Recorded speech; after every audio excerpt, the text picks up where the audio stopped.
السلام علیکم ورحمۃ اللہ وبرکاتہ۔ آج ہم العربیۃ للطالبین حصہ دوم درجہ ثانیہ میں پڑھائی جانے والی کتاب کے دوسرے سبق کی تیسری مشق پڑھیں گے۔ اس مشق کے اندر کرنا کیا ہے اور ہمیں سکھایا کیا گیا ہے، ہم نے جیسا کہ پچھلے مکالموں کے اندر بھی یہ انداز سیکھا کہ سب سے پہلے کلاس میں حاضر جب بندہ آتا ہے تو آ کر بچوں سے آگے اور پیچھے والے سبق کے بارے میں پوچھنا، پھر کون سبق سنائے گا، پھر پڑھانے کے بعد جو سمجھ چکے، پھر جو بچے لیٹ آتے ہیں اب ان سے کس طرح عربی کے اندر کلام کیا جاتا ہے اور وہ بچے عربی کے اندر اپنا عذر کس طرح بیان کریں گے۔ تو یہ طریقہ ہمیں اس مشق کے اندر سکھایا جائے گا، بالکل آسان سا ہے۔ التدریب الثانی، دوسری مشق، تبادل السؤال والجواب، سوال و جواب کا تبادلہ کرو۔ لماذا تأخرت، تم لیٹ کیوں ہوئے۔ تعطلت، خراب ہو گئی تھی۔ سیارتی، میری گاڑی، یہ سیارتن اور آگے یا ضمیر متکلم کی ہے، میری گاڑی خراب ہو گئی تھی۔ تعطل یا تعطل سے، یہ تعطلت واحد مؤنث غائب کا صیغہ ہے۔ لما تأخرتی عن الحضور، حاضر ہونے میں تم نے کیوں تاخیر کی۔ اوپر تأخرتا تھا مذکر کے لیے اور تأخرتی یہ مؤنث حاضر کے لیے ہے۔ تأخرت الحافلۃ، بس لیٹ ہو گئی تھی۔ یہ جو تھا اور تھی والا ہم ترجمہ کر رہے ہیں، یہ ماضی کے صیغے استعمال ہونے کی وجہ سے کر رہے ہیں۔ الحافلہ، یہ بس کو کہتے ہیں، آپ نے اولیٰ کے اندر یہ لفظ پڑھا ہوا ہے، بس لیٹ ہو گئی تھی۔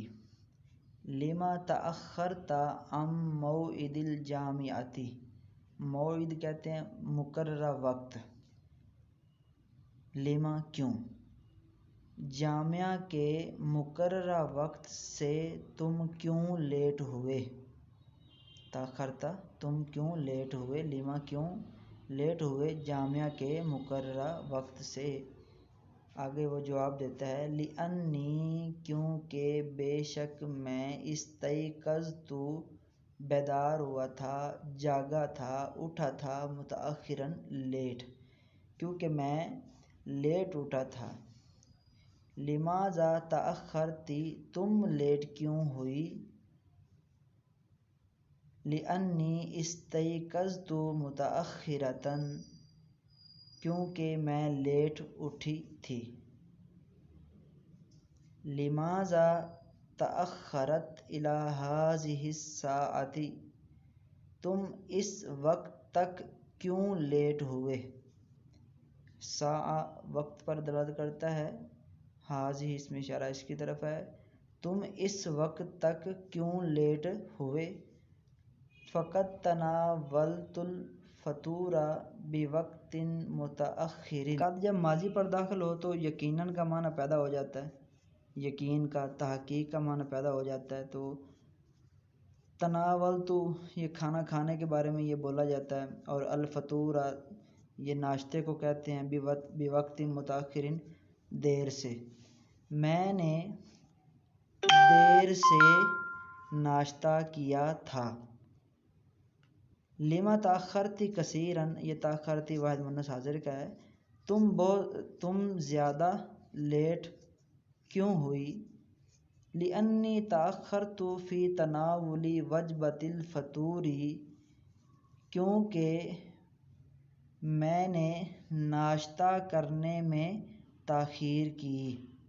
ما الذی حرک، ما استفہامیہ ہے، ما الذی اخرک، تمہیں کس چیز نے مؤخر کیا یا لیٹ کیا، تمہیں کس چیز نے لیٹ کیا۔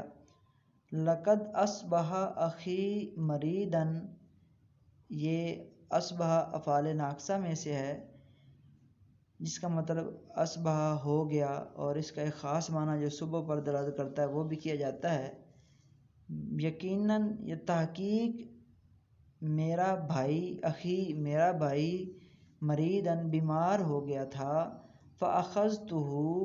فَأَخَذْتُ میں اس کو لے گیا، یہاں پہ تو جو ہے فاعل ہے اور یہ اخذ یاخذ سے، میں اس کو لے گیا تھا الی الطبیب ڈاکٹر کے پاس یا ڈاکٹر کی طرف۔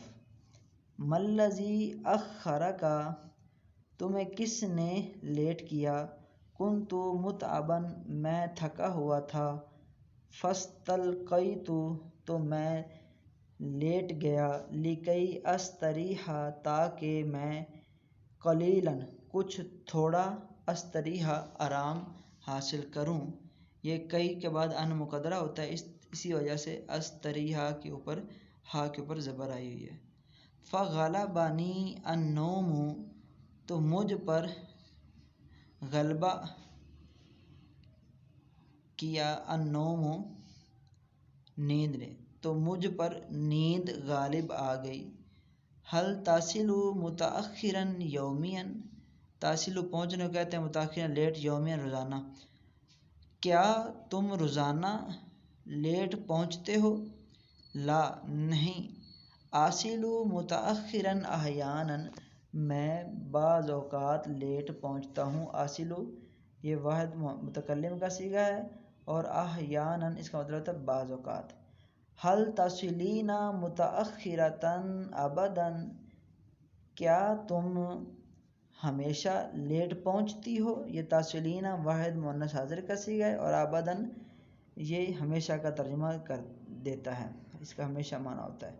کیا تم ہمیشہ لیٹ پہنچتی ہو؟ لا نہیں، اجیء متأخرة میں اجیء جاء یجیء سے یہ واحد متکلم کا صیغہ، میں آتی ہوں متأخرة لیٹ، فی بعض الاحیان بعض اوقات میں۔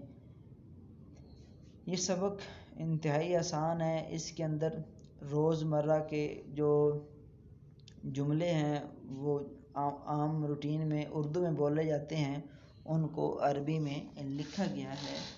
امید ہے آپ کو یہ سبق سمجھ آ گیا ہوگا۔ اس سبق کو سمجھنے کے لیے سب سے پہلے تو آپ کو یہ ماضی کا ترجمہ کیسے کرتے ہیں اور حروف استفہام جو استعمال ہوئے ہیں ان کا ترجمہ کیسے کیا جاتا ہے، یہ چیزیں جو ہے نا، باقی فعل ہے، فاعل ہے، کہاں پر جو ہے زبر کیوں آئی ہے، یہ ساری چیزیں جو آپ کو بتا بھی دی ہیں، آپ بھی اس پر غور کریں، انشاءاللہ آپ کو سبق اچھی طرح سے سمجھ آ جائے گا۔